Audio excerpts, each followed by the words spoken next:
That's the energy I like, Northern. Make some noise, Northern High School. Yeah.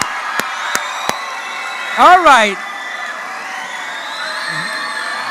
Wow. Oh, wow. That's impressive. Hey, welcome to Freedom Day 2022. Yes. Loving it. I'm getting goosebumps up here already because of you. Thank you for that. It is so great to be back in person again, to feel this energy that you're creating. Thank you for having us. We're going live today, did you know, from Northern Secondary here in Toronto, all the way across Canada. Yes, it's happening. So,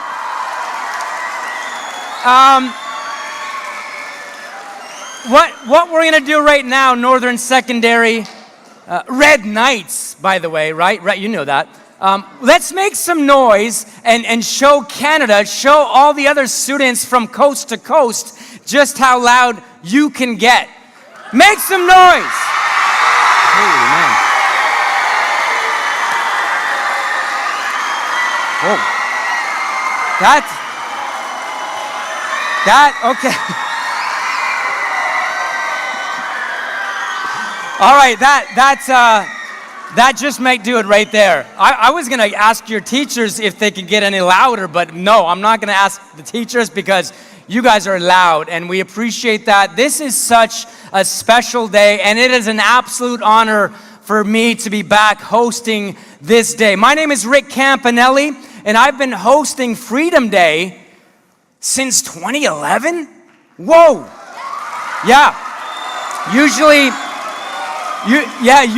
we're down at Yonge Dundas Square and students from all over Ontario come to that square. But we thought, we're gonna bring the show on the road today. And this Freedom Day, we're gonna hang out with our friends at Northern Secondary in Toronto. Right?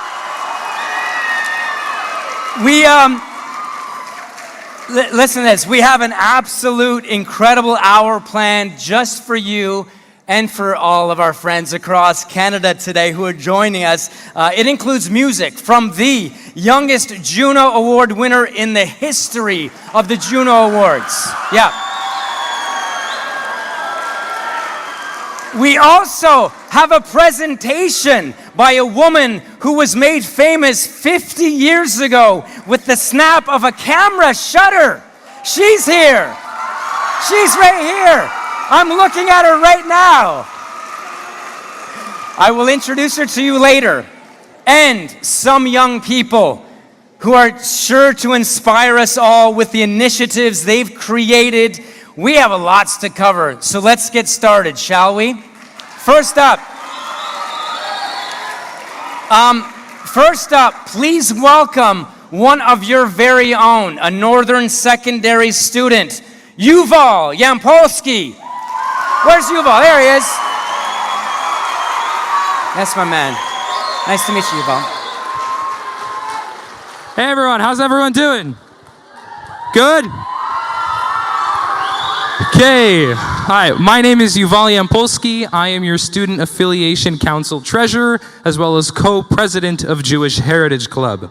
We are honored to have the Simon Wiesenthal Center bringing this amazing program to Northern and beyond today. The messages you're going to hear today are more relevant now than ever. A warm welcome to our special guests from the Simon Wiesenthal Center and our TDSB guests of honor, as well as our Student Council co-chairs.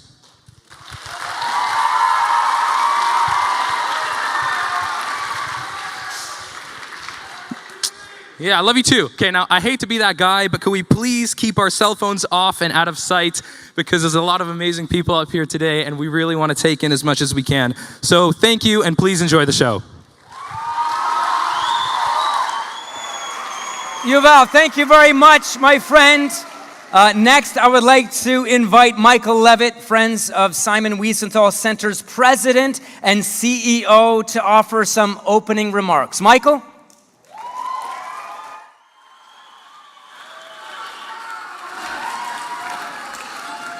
Thank you so much, Rick. It's great to have all of you back again this year in person with us for Freedom Day.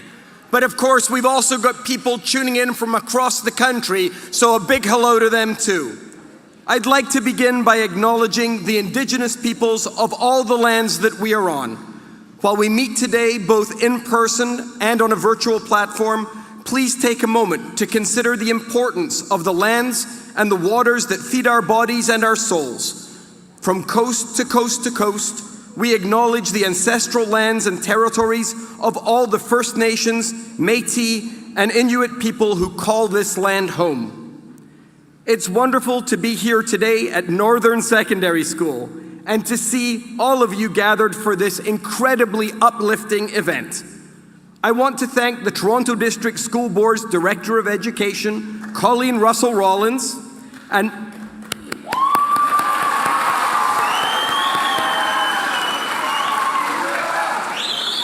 and members of the TDSB Equity Team for joining us here today. A very special thank you to Principal Adam Marshall and of course the Vice Principals for welcoming us into their incredible school. I can feel the spirit already.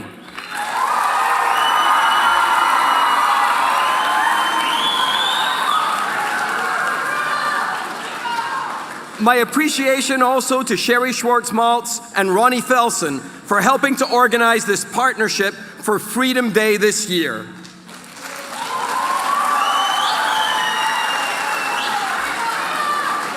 And now I want to give you a little bit of background on why today is Freedom Day and why it's so important. Today, September 20th, marks an important day for our organization, Friends of Simon Wiesenthal Center for Holocaust Studies. On this date in 2005, Simon Wiesenthal, the namesake of our organization, passed away peacefully in his home in Vienna, Austria, at the age of 96. With his passing, he left an enormous legacy for us all to carry forward, and Freedom Day is one of the ways we honor his legacy. You see, Simon Wiesenthal was a Holocaust survivor and a committed human rights advocate, and the source of inspiration for so many people around the world. As a young man, Wiesenthal was arrested, imprisoned, starved, enslaved, and abused at the hands of the Nazi regime and their collaborators, simply because he was Jewish. He understood his painful experiences in the Holocaust as a result of the hatred and intolerance that was left unchecked. He knew that 6 million Jewish men, women, and children were killed because of hatred and intolerance. The Holocaust hit close to home, literally, for Wiesenthal, as the Nazis murdered 89 members of his and his wife's families. Think about that. 89 people in his and his wife's families were murdered during the Holocaust. After he was finally liberated from the Mauthausen concentration camp in 1945 and began regaining his health, Wiesenthal started to look toward the future. He considered what he would do with his life in the wake of so much death and destruction. The path he found was in the pursuit of war criminals, as a Nazi hunter, or in his words, the pursuit of justice. He gathered evidence that could be used in courts of law to prosecute those who had a hand in one of the worst ever crimes against humanity, the Holocaust. Wiesenthal dedicated his life to finding the proof of atrocities committed during the Holocaust and discovering where the men and women responsible were hiding. He played a key role in the capture of over 1,100 Nazi war criminals. Wiesenthal's motives for becoming a Nazi hunter were simple. He believed strongly in the idea of justice and wanted to ensure the legacy of the Holocaust and the lives taken so brutally by the Nazis and their collaborators were never forgotten. He wanted to make sure that every man, woman, and child murdered would never, ever be forgotten. Today we continue to be guided by the words of Simon Wiesenthal when he said, "Freedom is not a gift from heaven. One must fight for it every day." I'm going to say those words again because they're at the very root of what we're doing here today in Toronto and across Canada. Freedom is not a gift from heaven. One must fight for it every day. We believe that to carry on Simon Wiesenthal's legacy, each one of us has an important responsibility to uphold this freedom he was speaking about. We believe that everyone has the ability to create positive change, especially you, the young people in our world. You have as great a responsibility as anybody else. In fact, I would say even greater. You are our future. On this Freedom Day, I challenge you to stand up and be a positive change maker in your communities. Today, we're going to feature several young people in our program who have captured our attention through different initiatives. They've demonstrated through words and actions how they're fighting for freedom as part of their desire to bring about positive change. As we've seen so many times before, positive change often begins with one spark, just one single spark of inspiration. I'm excited to introduce you to the first of those incredible change makers that we'll be hearing from this afternoon. Nevaeh Pine is a young Anishinaabe woman who's been taking her school by storm. Even through the pandemic, she was engaged at every level of school, bringing so much light and enthusiasm and love of learning. Nevaeh is the Vice Chair for the Northern Indigenous Youth Council, sits on the board for the Student Senate, plays on the school wrestling team, and coaches students in her spare time. Nevaeh was also a top finalist in our annual Speakers Idols program, a public speaking competition that we host every year. And I hope many of you will participate in Speakers Idol in the spring. I'd also like to note that Nevaeh decided to give her speech from the Healing Lodge in her home in Garden River First Nation, Sault Ste. Marie. The Healing Lodge is named after her late grandfather, Dan Pine, who was an elder in that community. You will see his picture behind her. Nevaeh felt speaking in his honor with the sacred medicines around her would provide the perfect environment for the words she wanted to express here to each of you today. Please turn your attention now to the screen for Nevaeh's speech. Thank you, and I wish you all a successful and a fulfilling school year ahead. Thank you very much. Ani, my name is Nevaeh Pine. I am from Garden River First Nation and I am Vice Chair of the Northern Indigenous Youth Council. Before I speak, I would like to acknowledge the residential school survivors, intergenerational survivors, and the children who did not come home. Miigwech. In an orchard where apples grew, under the ground, a secret no one knew. They hid them beneath so they did not have to explain why hundreds of children were left with no name. Under the earth, they waited for a time when the world was ready to change their mind. Grief and sadness ran through our home and native land, a tragic loss, too hard to understand. All over the country, more children they recover, thousands have been found, and we know that they suffered. So when you stop to remember on Reconciliation Day, send up a prayer that hate will go away. Ani Nevaeh Nadishnakaz Jajak Nidodam Kitaganti B Donjaba, my name is Nevaeh Pine. There was a time when I would not have been allowed to speak Ojibwe in our education system.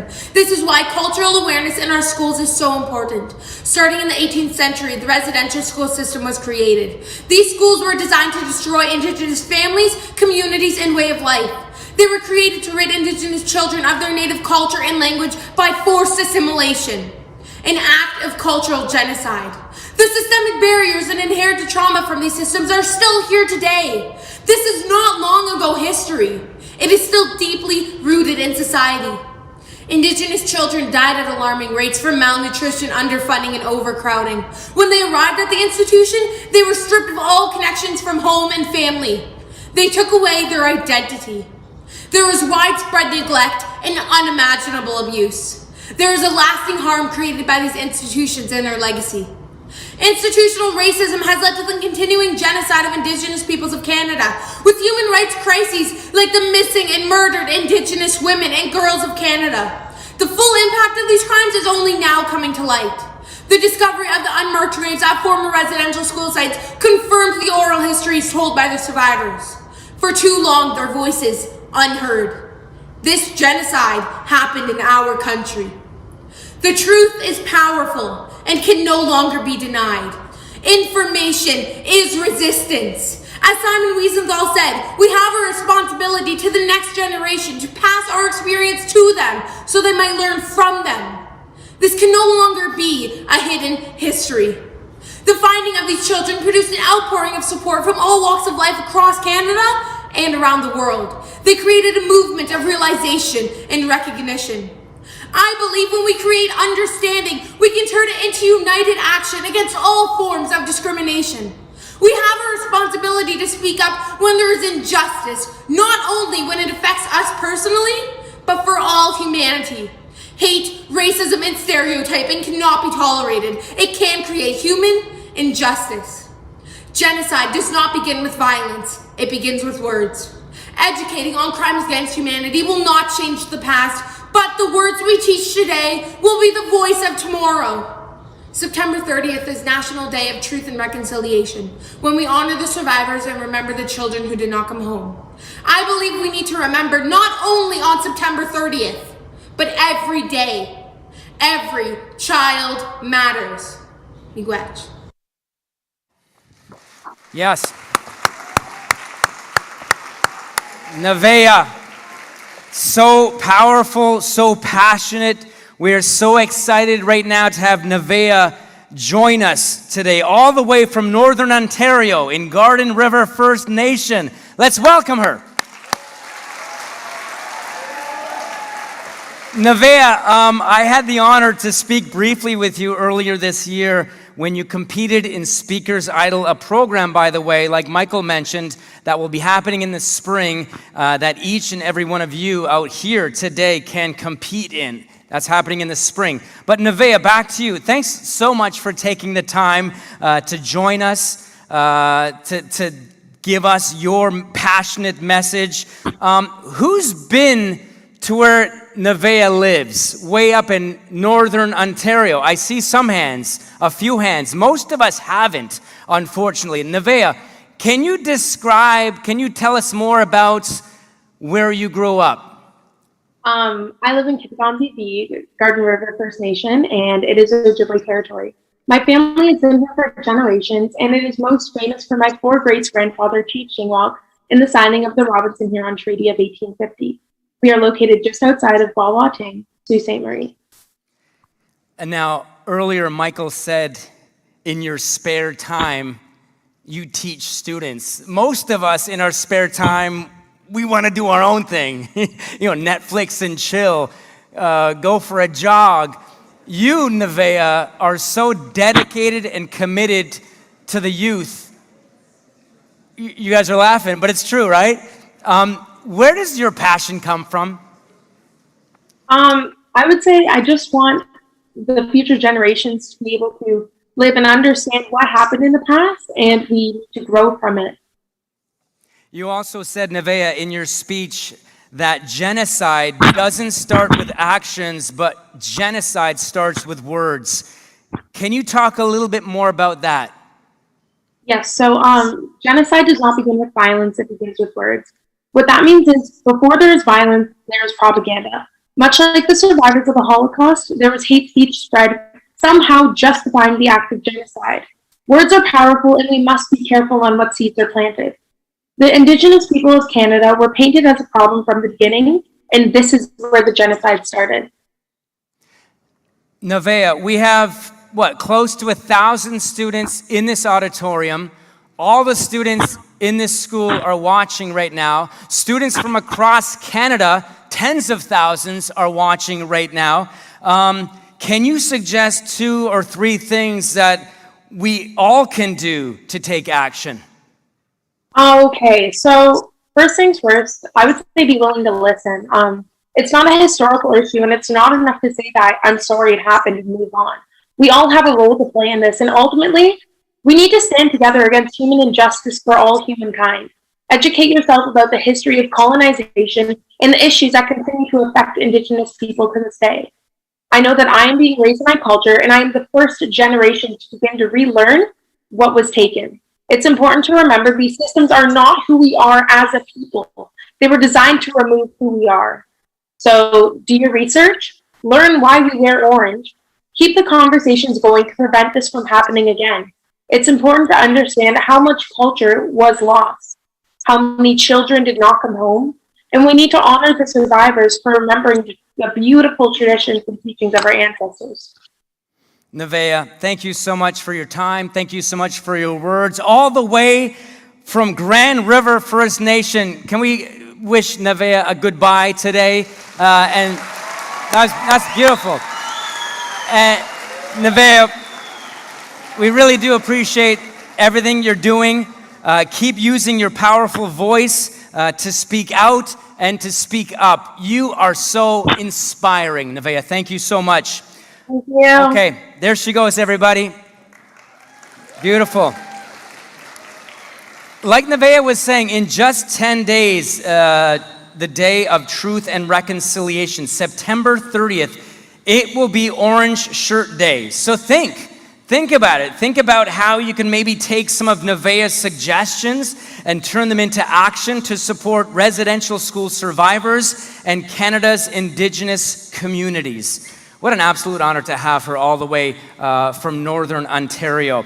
All right, speaking of powerful voices, our next guest is the youngest Juno Award winner in Canadian history. The Juno Awards have been going on for many, many, many years. Cairo McLean is gonna do his thing just for you. He was born in Toronto on July 15th, 2008. Wow, I feel old right about now. When Cairo was 2 years old, he began to show an interest in music, and by the time Cairo was 3, he was already playing the drums. You thought Justin Bieber started early? Check out Cairo here. At the age of 5, he picked up the acoustic guitar, and by 6, he was already singing and performing at festivals. What were you doing at age of 6? What were you all doing at the age of 6? Nothing like that. I guess it only seems natural that he won the Juno for Best Reggae Recording of the Year with his debut EP, Easy Now, just this past spring. Please join me in welcoming the incredibly talented Cairo McLean and guitarist Brock Burford. Brock and Cairo. Hi, guys.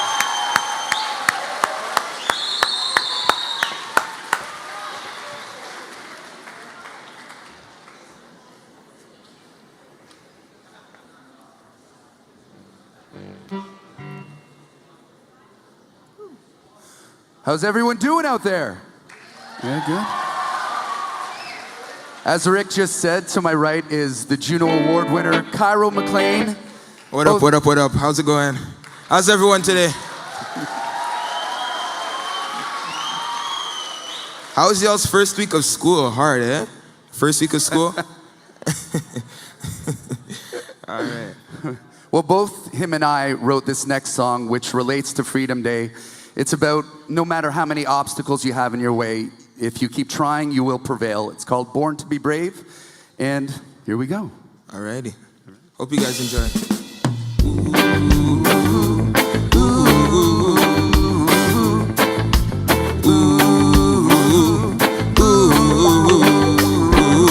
I sing, I'm not afraid to try something new. Oh no, I'm not afraid to make a mistake or two. Cause I was born to be brave. Yes, I was born to be brave. I'll always try my best. When I feel unsure, I might make a mess, but I'll try some more. I ain't giving up, no, and of that I'm sure, yes. So sing this song, and you will feel secure. I sing, I'm not afraid to try something new. No, I'm not. I'm not afraid to make a mistake or two. Yes, cause I was born to be brave. Yes, I was born to be brave. Hey, the teacher gave us a test. but I won't fail. Cause if I study real hard, then I'll prevail. I wanna be on the team now. They say I'm too small, but if I eat my greens, I'll grow big and tall. Big and tall. I'm not afraid to try something new. No, no, I'm not. I'm not afraid to make a mistake or two. I sing, I was born to be brave. Yes, alright. Can I get everyone to go like this? Please. Was born to be, that's it. Oh gosh, I sing, I know sometimes it may be hard. Oh gosh, hey, trying to find the light when it's dark. Don't forget just who you are. No, hey, hey, put in the work and you'll be a shining star. Why? Because I'm not afraid to make a mistake or two. Oh no, I'm not afraid to make a mistake or two. I'm not afraid. I was born to be brave. Yes, yes, I was born to be brave. I was born to be brave. I'm not afraid to try something new. Oh God, I'm not afraid to make a mistake. I'm not afraid. I was born to be brave.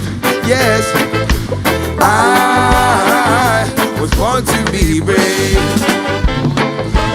Ooh, ooh, oh gosh. Ooh,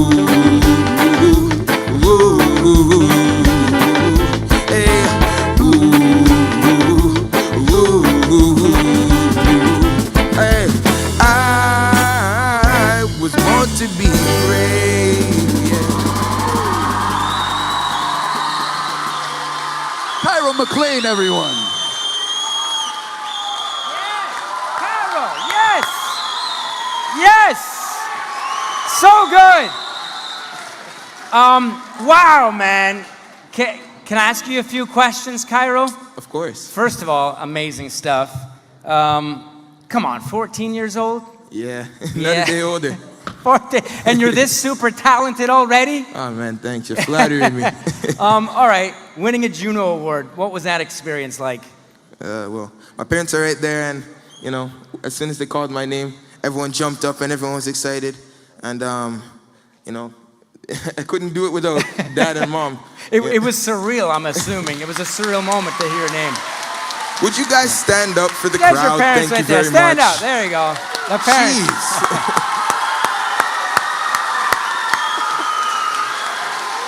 Wow.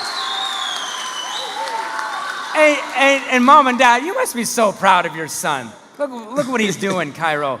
So at the age of 2 or 3, you started an interest in music. Yeah. Was it a certain song? Maybe Mom and Dad would remember more, because at 2, what do we remember? Was it a certain song? Was it certain artists? Do you remember? It was Bob Marley. The It was artist is Bob Marley. And It it was still Bob is, Marley. you know? Yeah. And Yeah, Bob Marley. yeah, so as you can see, I have the guitar like him and everything, and you know. That's amazing. Where could people find your music, Cairo? You can find my music on all streaming platforms: Spotify, iTunes, SoundCloud, YouTube, whatever you guys have, you can find it. And on all social medias, my social media handle is KAIRO_MCLEAN, Cairo McLean. Now, nicely done. It seems like these days artists are making music as much as they can, getting it out there as soon as they can. Are you working on some new material? Well, currently we have an album in the works. It has about 7 songs on it, and it should be releasing about, I don't know, maybe in the winter. And as of right now, we have a song, me and a fellow artist named Kirk Diamond, and it's called Reggae Party, and it's on all streaming platforms. And Born to Be Brave, the song that we just sang, is coming out very, very soon. If you'd like to. October 15th. October 15th. So On all streaming platforms, All I'm streaming assuming? platforms, Yeah. everything. So you guys can go check that out. At 14, did you ever imagine releasing music on all streaming platforms all over the world? Like, was that was the dream? I feel like, yeah, I was about to say, I feel like that's everybody's dream at that age. To become some kind of... It's true. Yeah, but Gotta dream big. I never really thought that it'd be here in front of you guys, singing for you guys, and I'm just so proud, and you know? And I love your guys' school and your hospitality. Man, oh man. So Cairo, we're gonna let you go from now, but we're gonna bring you back up here to do another song later, okay? Absolutely. So, okay. One more time for Cairo and Brock. And it's not just these students here, Cairo, it's the students from across Canada as well, not to put the added pressure on you. Okay, there he goes, everybody. Cairo McLean. This way, that way. Good stuff. We're gonna shift our focus right now to a serious topic of war. Hands up if you have heard of the Vietnam War. Yeah? Up here? Yeah, most hands will go up. Does anybody know when it happened? Yell it out.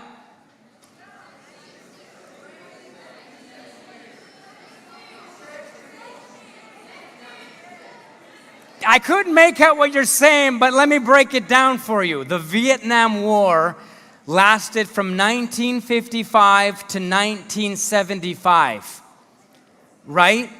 And just as in any war, the Vietnam War knows many tragedies, some more familiar than others. A photograph of a young girl running naked down a road, her skin on fire with napalm, changed the way the world looked at the Vietnam War and all wars. Have you seen this photo? The photograph was taken on June 8th, 1972, long before you were here, and transmitted around the world and later won a Pulitzer Prize. The girl in the picture is with us today, Kim Phuc, and she's here to speak. Phan Thi Kim Phuc was not expected to live. The third-degree burns covering half her body required many operations and years of therapy. But after 2 years, with the help of doctors committed to her care, Kim returned to her village and she began to rebuild her life. In light of Kim's struggle, the Kim Foundation International was founded, a nonprofit organization committed to fund programs in support of children in war-torn areas around the world. It was named after Kim for her desire to give back what so many gave to her.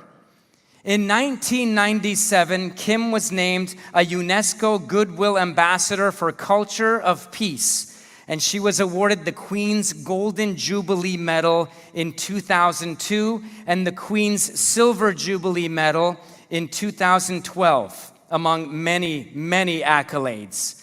Please help me in bringing up onto this stage and welcome Kim Phuc.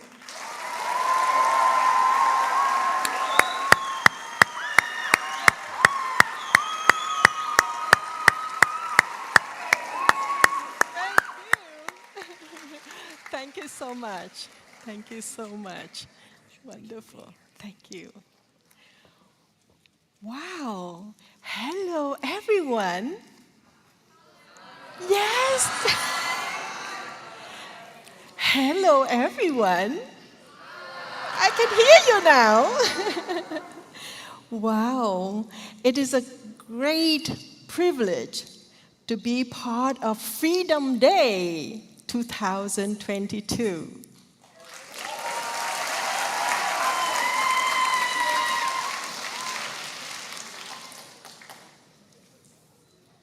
I am a victim of war. I am a survivor of violence. And I am an advocate for peace.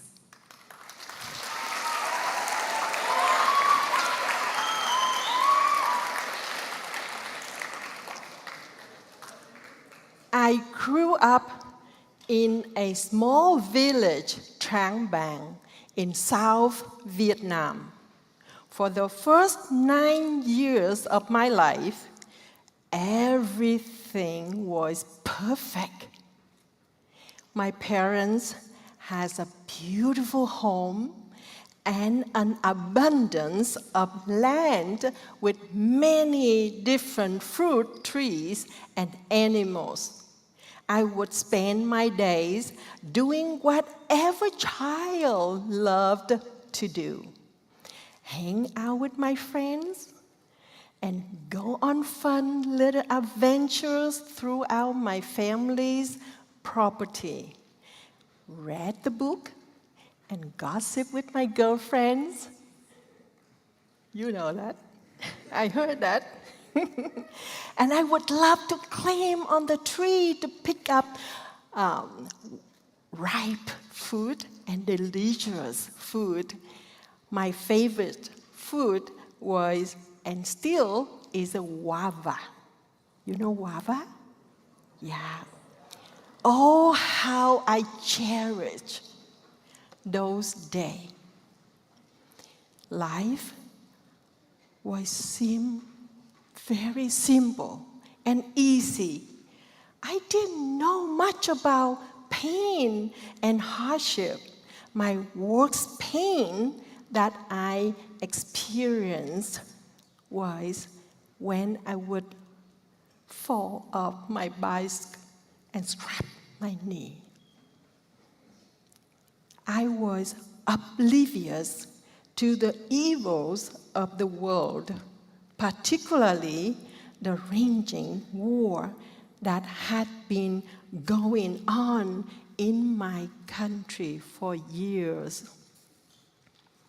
I can see most of you may be too young to remember much about the Vietnam War. On June 8, 1972, something horrible happened in the life of a 9-year-old girl that she and the world would never forget. That war, the war had finally reached to my small village, and my family escaped to our local temple after having our home occupied by enemy soldiers. While hiding in this temple for 3 days with South Vietnamese soldiers, we were informed that an airstrike was set to hit our area. So we decided to run from that temple as fast as we could. As I ran from the temple courtyard alongside with my siblings, I noticed my little 3-year-old cousin, his name Jan, struggling to keep up with us. So I chose to stay back and run with him. As I began to run from the Highway 1 with my cousin, I heard a haunting noise that stayed with me to this day. The loud roar of a fighter jet closing in on our area pierced the air. I looked up into the sky, and when I located it, I saw 4 canisters fall from its belly. Boop, boop, boop, boop. That I heard. All of a sudden, the fire was everywhere. As I stood in shock. The fire burned off my clothes. I remember seeing my left arm covered in flames and trying desperately to wipe it off. Checking the rest of my body, I realized that my feet were miraculously spared from getting burned. So I was able to jump through the flames and continue to run down Highway 1 with my siblings. You may ask, my little cousin, he couldn't make it. Wow. That day changed my life forever. The horror of war forced their way into my life, and I was never going to be the same. The nature of napalm is for it to stick to its victim and not let go. It is a jelly-like form of the gasoline that burned at 1,000 degrees Celsius. Wow. Almost half of my body was burned. The heat did not let up, and I ran down the road screaming, "Too hot, too hot!" My siblings and I ran into friendly soldiers who tried to pour water over me just to help. Unfortunately, the napalm that was on my skin made the water boil upon contact, cooking me even more, which caused me to pass out from the pain. You have been seen the picture. The photograph of me taken that day, running away from with outstretched arms, screaming in pain, taken by the South Vietnamese photographer Nick Ut, who was working with front page of newspaper all over the world and won a Pulitzer Prize. In time, it became one of the most famous. I survived that fateful day, but I continue to carry my emotional and physical scars deeply. 14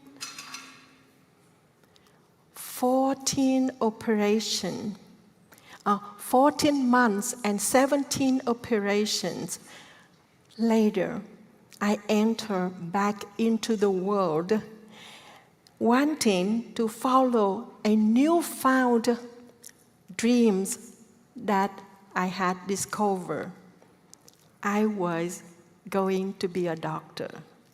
I had spent so many months with doctors that I grew a passion to become one myself. I wanted to help people as they helped me. Unfortunately, following my dreams seemed impossible. I had constant nightmares from the trauma that I had gone through and was full of anger, bitterness, and insecurity. angry as those who had hurt me, and insecurity as the burn scar made me feel ugly. As you see, I fear no one would want to be my friend, and I was sure that no boy would ever love me and want to start a family with me.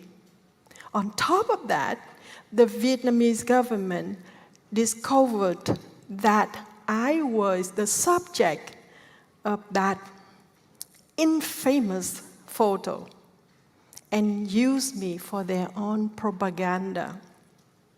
And they saw the value in using me for their political purposes.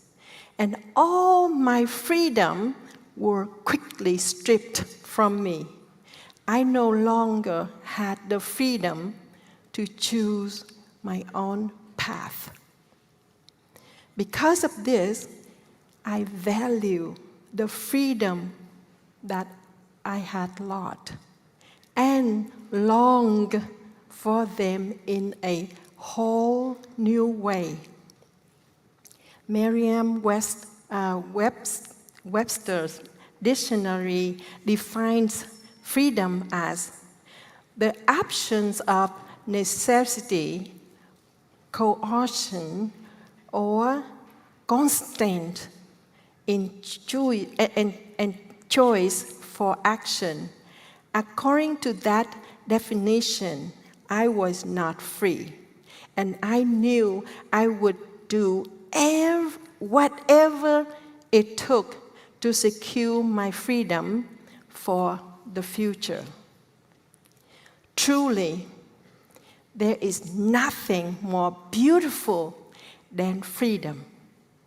And I echo the sentiments of my fellow speakers today that we need to learn about our freedom, and we have to courage to speak it up when they are threatened. How to hold on to freedom today. Dear friends, freedom is so precious, and it is certainly no promise. It is up to each of us to steal the freedom we enjoyed. We must exercise our freedom. We must tell our stories. We must speak for the voiceless. However, it doesn't end there. We cannot fight for freedom with hatred and in our heart. The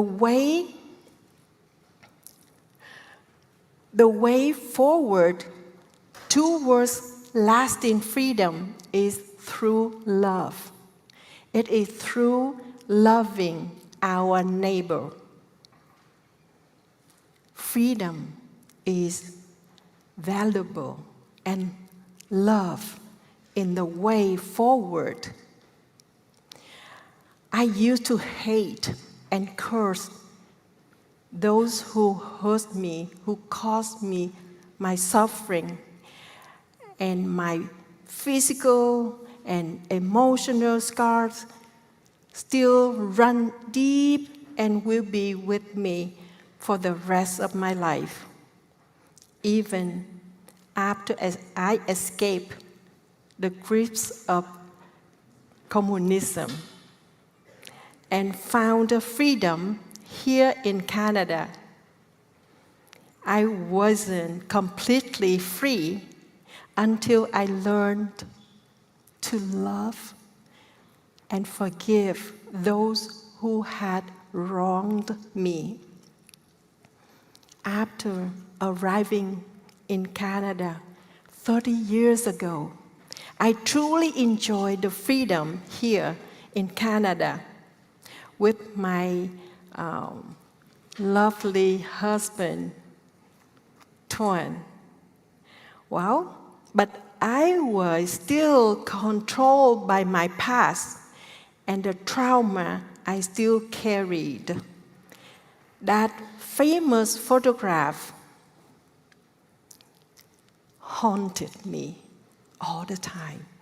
I always saw it as a curse until one day I thought of my children and how I wanted to make a difference in this world where they could be free and not suffer the same way I did. Then I choose to change my perspective on that photograph. Instead of seeing it as a curse, I began to see it as a blessing. It became a powerful gift for me to work for peace. It is now a tool I use to make a difference in the future for my children and all children around the world. With that photo, I made the choice to fight for freedom for those around me and for those who will come after me. It became my responsibility. I was able to start the Kim Foundation International, a non-profit organization with the project, the purpose of helping those children who are victims of war or underprivileged around the world. And also, I was so blessed be appointed as a UNESCO Goodwill Ambassador for the culture of peace and led effort to make this world a more peaceful and better place. Just recently, I was able to make 2 trips to Europe and escort hundreds of Ukrainian refugees to Canada. As I stood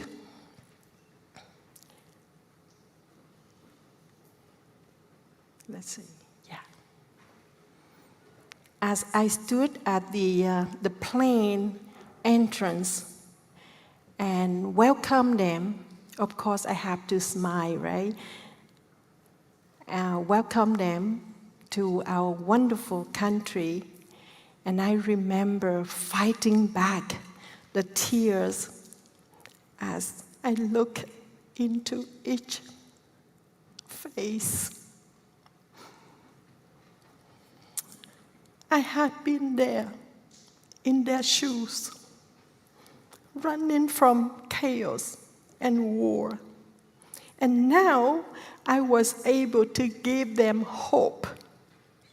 They had been given the same opportunity to be free, and as I did many years ago. Dear friends,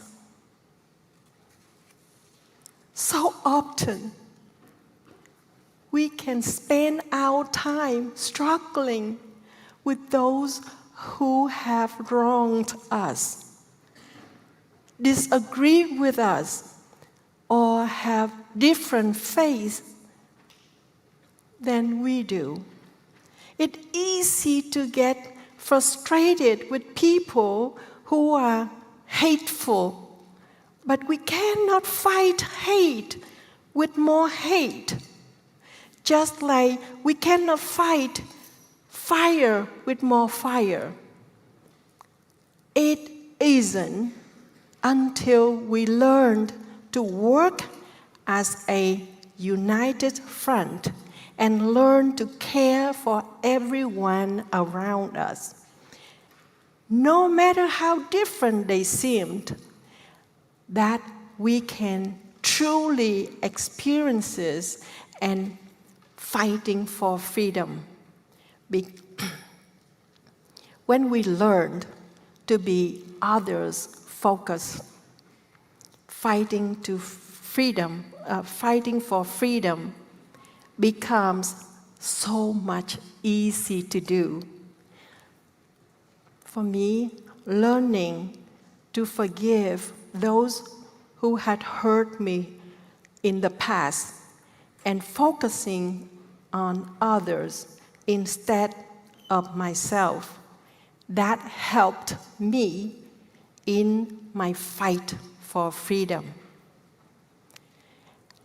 As we move forward, let us continue to fight hard for freedom, and let us do it not with anger and frustration towards our fellow humans, but instead with peace, love, and understanding. We cannot change history, but with love, we can change the future. Thank you so much.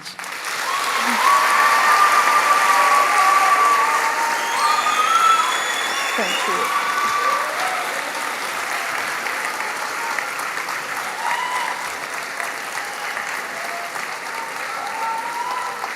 I love you all. Thank you. Thank you. Thank you. Well, Thank you very much thank for being you. here. Kim, we can't even begin to imagine, you can come back out, the extremely difficult situations you lived through. We want to thank you so much from the bottom of our hearts for sharing your story with us today on Freedom Day. One more time for Kim Phuc, everybody. Kim.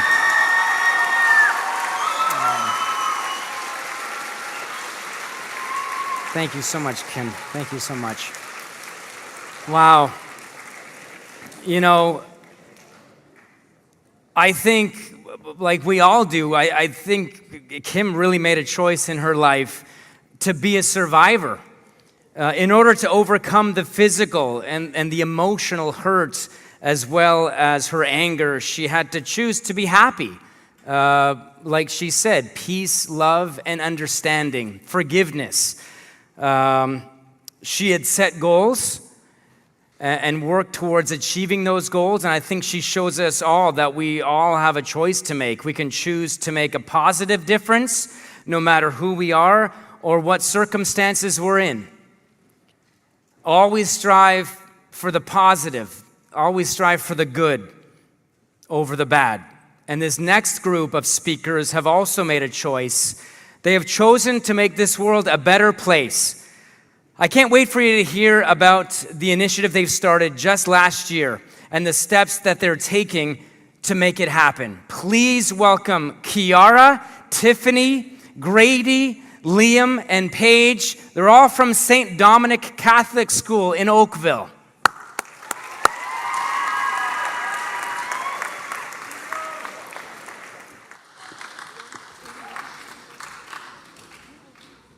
Good afternoon, students, parents, honored attendees, and streaming guests all over Canada. We're here from St. Dominic Catholic School in Oakville, Ontario. We are so happy to be here today. Thank you to our friends from the Simon Wiesenthal Center for inviting us to speak. Let me tell you a little bit about who we are. In our group, we have Paige, Liam, Grady, Tiffany, and I'm Kiara. We come from a school that promotes the dignity of all persons. Last year, we studied what it means to have human dignity. We believe that everyone, regardless of their color of your skin, where you were born, your language, or religion, is made in the image of God. We believe that everyone has inherent value that can and should never be taken away, and we mean never. We are here as a result of meeting and being inspired by Mr. Andy Reddy, a survivor of the Holocaust. We met him during our studies of the Holocaust, and our lives have been changed forever.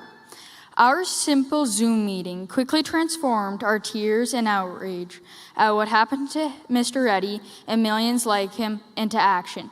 How could any group of people be discriminated against? If Mr. Reddy could make a difference despite what happened to his family, then so could we.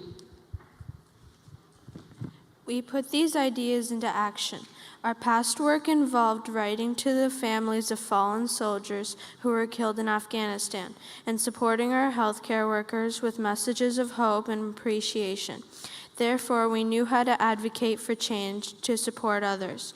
After hearing Andy's presentation, we wrote to our provincial and federal politicians to challenge them to make a pledge to never again let any person or group be discriminated against. The Honorable Ahmed Hussein, Minister of Housing, Diversity, and Inclusion, wrote back to us, and we met with him and the Friends of the Simon Wiesenthal Center. We proposed several items which we hope to become a reality. All schools across Canada should install a plaque that reads "Never Again." The offices of all politicians should install the same plaque to remind them that it is their sacred duty and obligation to protect all Canadians so that never again is a reality. On January 27th, all Canadians should wear blue and stand in solidarity with them, with the victims, survivors of the past, and current discrimination and intolerance, to proclaim loudly that never again is our goal. We are very pleased to announce that on January 27th, 2023, International Holocaust Day will be observed by encouraging all Canadians to wear blue. We are asking all students here today and streaming across Canada to join us while wearing blue. Now we would like to introduce Mr. Andy Retty, the man who inspired us to action. He will lead us in a pledge of never again.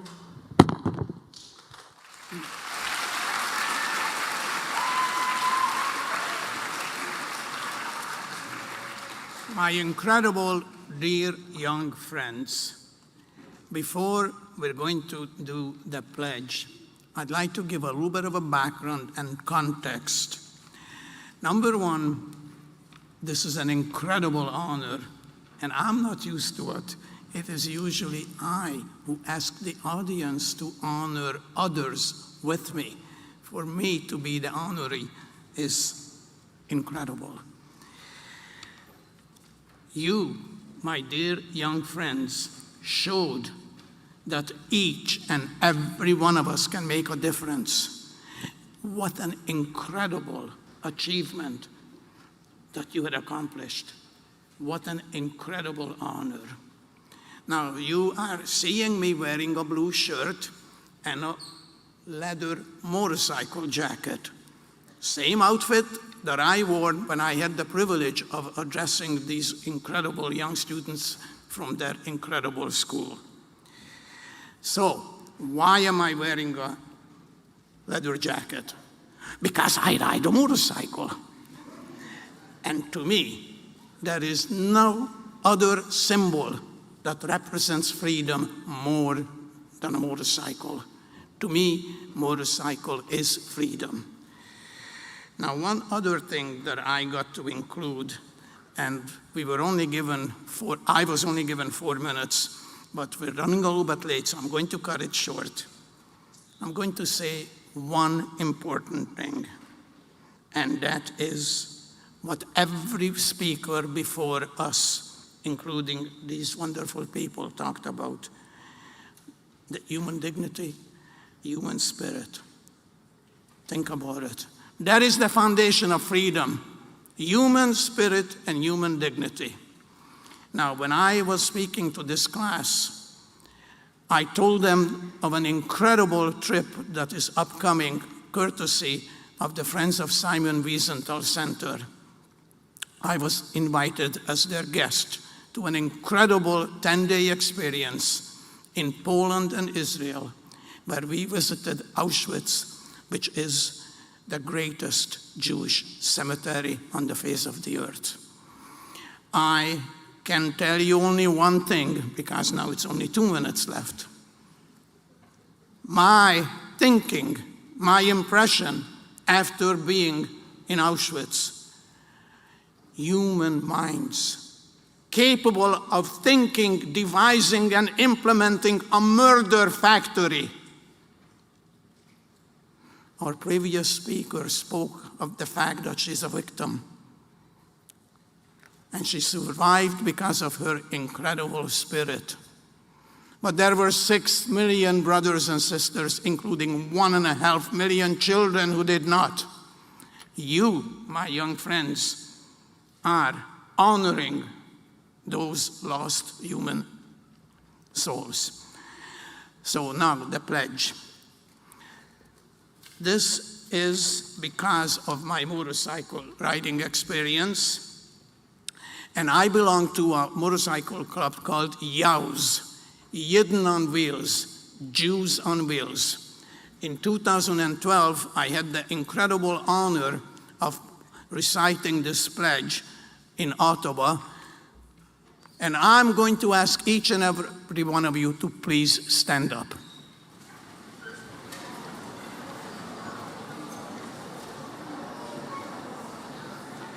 This is what I had the privilege of saying 10 years ago. My name is Andy Ratey, a child Holocaust survivor and a member of the YAW Motorcycle Club of Toronto.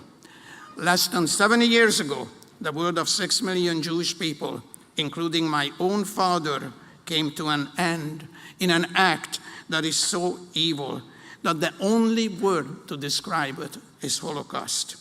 I stand before you as a witness and a free man to tell all, never again. Never again to any and all genocides.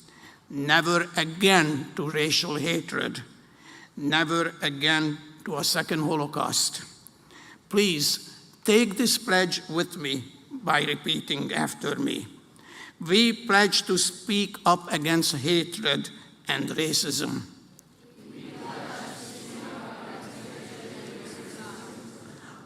We pledge to remember.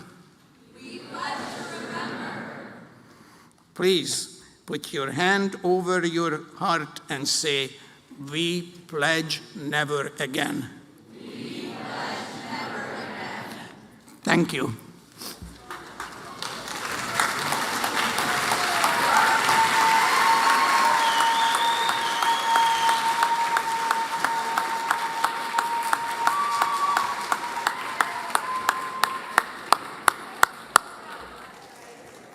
Wow, amazing stuff right there. What an absolute privilege to hear from a Holocaust survivor. Andy, thank you so much, sir. Your words have and will continue to inspire young people to carry on your legacy. Also, I want a vest like that. Amazing stuff. And way to go, St. Dominic students. Awesome stuff for being such,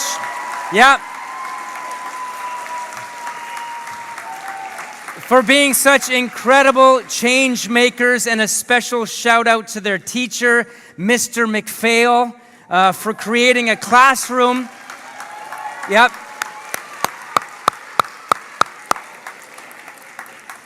Is Mr. McPhail down there as well? Mr. McPhail, thank you, sir, for creating a classroom where students feel empowered to stand up and to speak out. We need more teachers like you, sir. Excellent.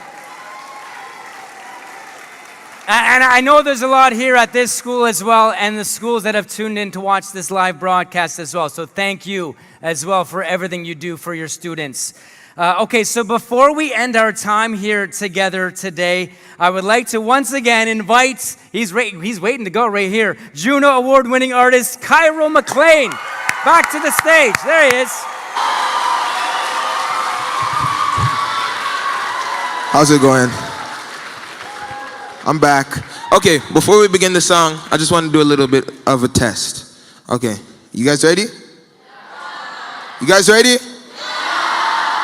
Okay, when I say easy, All right, when I point the mic to you, you say easy. Ready? Easy. Ready? Easy. All right, when I do it again, you guys say now. Ready? Now. Now. So put those together and you get easy now. Which is the song I won the 2022 Juno Award for in the reggae category.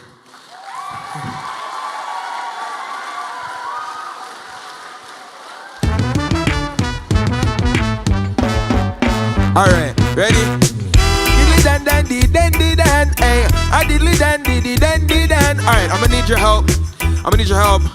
Ready? Remember what we practiced? Ready? So we go so then. The older we get friend. So we go so then. All right. What? Easy now. Easy now. All right. Easy now. So we go so then. And I sing easy peasy, lemon squeezy. We're walking in the yard so nice and breezy. Thinking about me macaroni that is nice and cheesy. Outside the bully, when name Stevie. Box every veggie lunch when name Cleavy. As we walk up the situation get greasy. One move big. Love you, mom. Alright, ready again, go. So we go so then. The older we your friend. Easy now. So we go so then, and easy now. I sing easy.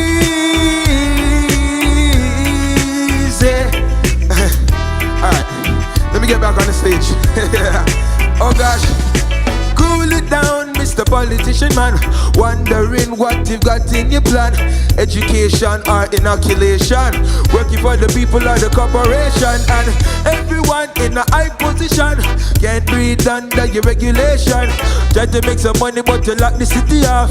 Even though we're not sick, not it. Ready again? Go. So we go so then. The girl with your friend. So we go so then. Beautiful. Easy now. Alright, ready? The other with your friend. So we go so then. I sing. The boy move like him because him have up the gun in him bag. If I kill off the youth and not scare off the mother and dad. Said him moving too brown and too big like him rad. You think you have it in you? Ready? Alright. I sing say Easy now. so we go so then. Easy now. You know with your friend. So we go so then. You got it. Easy now. So we go so then. You know with your friend. So we go so then. I sing hey, skip by then, dabba dabba then, hey, ain't gonna bend, bim. I do by then. People, that's my time. Ladies and gentlemen, thank you for having me. It's been wonderful. You guys been wonderful. Thank you.